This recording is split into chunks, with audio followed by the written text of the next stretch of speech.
Elias John, ഇപ്പോൾ അനിൽകുമാർ പറഞ്ഞ മറുപടിയിൽ അങ്ങ് തൃപ്തനാണോ? എന്തുകൊണ്ടാണ് 1.5 കിലോമീറ്റർ റോഡ് കണക്ടിവിറ്റി വരാത്തത്? കാര്യം അതുവഴി വരുന്ന കാർഗോയെ സ്വീകരിക്കാൻ കഴിയുന്ന, കണ്ടെയ്നറുകളെ സ്വീകരിക്കാൻ കഴിയുന്ന വീതിയോ വലിപ്പമോ നമ്മളുടെ ദേശീയപാതയ്ക്കില്ല. ദേശീയപാത വികസനം ഡിസംബറോടുകൂടി പൂർണ്ണമാകുമ്പോൾ അടുത്ത ജനുവരി മുതൽ ദേശീയപാതയിലേക്ക് കണ്ടെയ്നറുകൾ വരാൻ കഴിയുന്ന തരത്തിലേക്ക് ഈ നിലവിൽ ഏറ്റെടുത്ത് കഴിഞ്ഞിരിക്കുന്നു സ്ഥലം എന്നുള്ളതാണ്. എലിയസ് ജോൺ, എനിക്ക് ഈ വിഷയത്തിലുള്ള അഭിപ്രായം, വിഴിഞ്ഞത്ത് വരുന്ന കണ്ടെയ്നറുകൾ അതിന്റെ ബഹുഭൂരിപക്ഷവും പോകുന്നത് തമിഴ്നാട്ടിലും. കേരളത്തിലൂടെ അത്ര വലിയ ട്രാഫിക് ഉണ്ടാകാൻ യാതൊരു സാധ്യതയുമില്ല. കാരണം കേരളത്തിൽ നിന്നുള്ള കയറ്റുമതി വളരെ വളരെ കുറവാണ്. ആ കേരളത്തിലുള്ള കയറ്റുമതി ഒരു പക്ഷെ അതിപ്പോ ഉപയോഗിച്ചുകൊണ്ടിരിക്കുന്ന കൊച്ചി വഴി തന്നെ പോയേക്കാം. അപ്പൊ ഇവിടെ വരുന്ന കണ്ടെയ്നറുകൾ ഒരു 10-20 കിലോമീറ്ററിനപ്പുറം കടന്നാൽ, അല്ലെങ്കിൽ ഒരു 40 കിലോമീറ്ററിനപ്പുറം കടന്നാൽ തമിഴ്നാട്ടിലോട്ട് പോകേണ്ട കണ്ടെയ്നറുകളാണ് ബഹുഭൂരിപക്ഷവും. തമിഴ്നാടും കർണാടകയും ആന്ധ്രയും ഒക്കെ ആയിട്ട് പോകേണ്ടത്. അതും നമ്മുടെ ദേശീയപാതയുമായിട്ട് എന്താണ് ബന്ധം? ഇനി അങ്ങനെ വരുന്ന ഇത് മനഃപൂർവ്വം നമ്മൾ ഇത് വൈകിച്ചുകൊണ്ട് ഞങ്ങളുടെ ദേശീയപാത പൂർത്തിയാക്കുന്നത് വരെ ഇവിടെ ഒരു ട്രാൻസ്ഷിപ്മെന്റ് മാത്രം മതി, ഗേറ്റ് വേ വേണ്ട എന്ന് വെക്കുന്നത് വളരെ ആത്മഹത്യാപരമല്ലേ? ഖജനാവിൽ പണമില്ല എന്ന് പറയുന്ന ഒരു സർക്കാരിന് പറ്റിയ ഭൂഷണമാണോ? ഒരു കണ്ടെയ്നർ പുറത്തിറങ്ങിയാൽ ഇത്ര രൂപ വരുമാനം കിട്ടുമെങ്കിൽ എത്രയും പെട്ടെന്ന് ആ റോഡ് കണക്ട് ചെയ്തുകൊണ്ട് കണ്ടെയ്നർ പുറത്തിറക്കുകയല്ലേ വേണ്ടത്. അപ്പൊ അതല്ല യഥാർത്ഥത്തിലുള്ള കാസർഗോഡ് ഇരിക്കുന്ന, ഇപ്പൊ എന്താ പറയുക, ഇവിടെ മഴ പെയ്യുന്നുണ്ട്, ആലുവയില് മഴ പെയ്യുന്നുണ്ട്, ഇവിടത്തെ മുണ്ട് മടക്കി കുത്തുന്നു എന്ന് പറഞ്ഞതുപോലെയാണ് ആ മറുപടി. കാസർഗോഡ് മുതൽ പണിതു വരുന്ന ഒരു റോഡ് പൂർത്തിയായിട്ട് മതി വിഴിഞ്ഞത്തുനിന്ന് വരുന്ന കണ്ടെയ്നർ പുറത്തിറങ്ങാനെന്ന് പറഞ്ഞാൽ കുറഞ്ഞത് ഒരു 5 വർഷം കൂടി വരും. ഞാൻ കഴിഞ്ഞ ദിവസവും കൊല്ലം, ആലപ്പുഴ, എറണാകുളം വഴി യാത്ര ചെയ്ത ആളാണ്.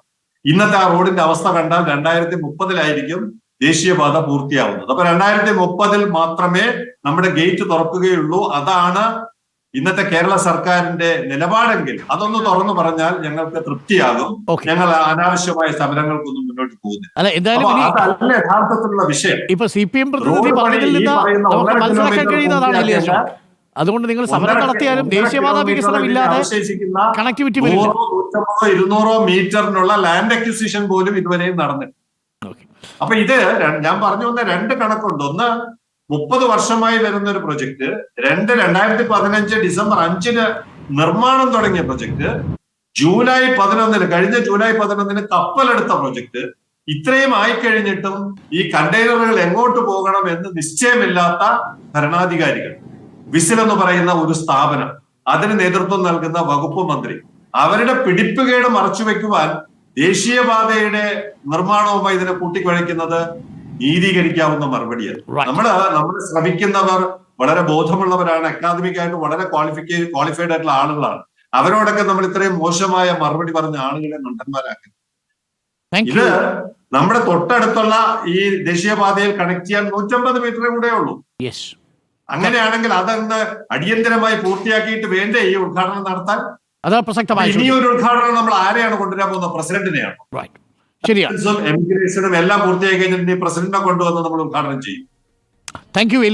അനുസരിച്ച് അങ്ങനെയല്ലേ സംഭവിക്കേണ്ടത്? പ്രധാനമന്ത്രി വന്നു കഴിഞ്ഞാൽ പിന്നെ അതിന്റെ താഴെയുള്ള ആരെങ്കിലും കൊണ്ടുവരാൻ പറ്റുന്നു. അപ്പൊ എത്ര ഉദ്ഘാടനങ്ങളാണ് ഇപ്പൊ നടന്നത്? മുഖ്യമന്ത്രി തന്നെ 2 ഉദ്ഘാടനം നടന്നു.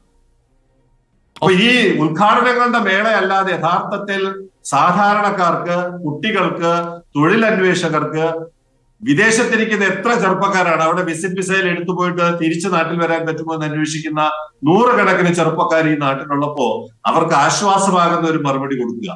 ശ്രീ അനിൽകുമാർ, ദയവ് ചെയ്ത് നിങ്ങൾ വകുപ്പ് മന്ത്രിയോട് പറഞ്ഞത് വേഗത്തിലാക്കാം എന്ന് പറയാതെ നിങ്ങൾ ദേശീയപാത പൂർത്തിയാക്കുന്നത് വരെ ഈ കണ്ടെയ്നർ പുറത്തിറങ്ങില്ല എന്ന് പറയുന്നത് അല്പം ധിക്കാരം കൂടിയ ഒരു മറുപടിയായി പോകുന്നു. പൊതുജനങ്ങളെ, കേരളീയരെ വെല്ലുവിളിക്കുന്ന ഒരു മറുപടിയായി പോവുകയാണ്. കാരണം ഞങ്ങൾ 30 വർഷം ഞങ്ങളുടെ ജീവിതം നൽകിയാണ് ഈ ഇത്രയും വലിയ കപ്പലുകൾ ഇവിടെ കൊണ്ടുവരാൻ ശ്രമിച്ചത്. അവരോട് നിങ്ങൾ ഇങ്ങനെയുള്ള ഒരു മറുപടി പറയുമ്പോൾ ഞങ്ങൾക്ക് തിരിച്ച് അതേ സ്വരത്തിൽ മറുപടി പറയാൻ കഴിയുന്നില്ല എന്നുള്ളത് എന്റെ സുഹൃത്തു കൂടിയായ അരുൺകുമാറിനെ ഞാൻ ബോധിപ്പിക്കുന്നു.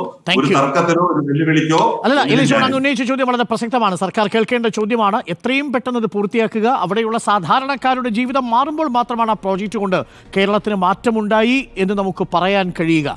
അദാനിയുടെ പോക്കറ്റിൽ വരുമാനമുണ്ടാകും, കേന്ദ്ര സർക്കാരിൻ്റെ കയ്യിൽ വരുമാനം വരും, സംസ്ഥാന സർക്കാരിൻ്റെ കയ്യിൽ വരുമാനം വരും. പക്ഷേ ആ പ്രോജക്റ്റ് കൊണ്ട് ആ പ്രദേശത്തുള്ളവർക്ക് കൂടി മാറ്റമുണ്ടാവണം, ഈ നാടിനാകെ മാറ്റമുണ്ടാകണം എന്നതാണ് വാസ്തവം.